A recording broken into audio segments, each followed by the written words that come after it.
ఉట్టి జీతాలకే ఆ మెడికల్ కాలేజీలలో సంవత్సరానికి నెలకు 5 కోట్ల రూపాయలు ఒక్కొక్క కాలేజీలో అవుతుంది. సంవత్సరానికి 60 కోట్లు, 2 ఏళ్ళకు 120 కోట్లు గవర్నమెంట్ మెడికల్ కాలేజు ప్రైవేట్ వాళ్ళకి ఇచ్చి చంద్రబాబు నాయుడు 120 కోట్లు వాళ్ళకి ఎన్నికిస్తాడంట. ఇది ఎక్కడైనా మీరు విన్నారా?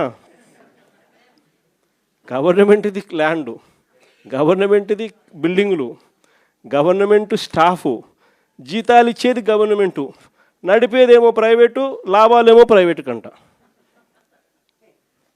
ఇట్లాంటి దారుణమైన స్కాములు చేస్తే మేము అధికారంలోకి వచ్చినాక 2 నెలల్లో బొక్కలు వేస్తానని చెప్పిన.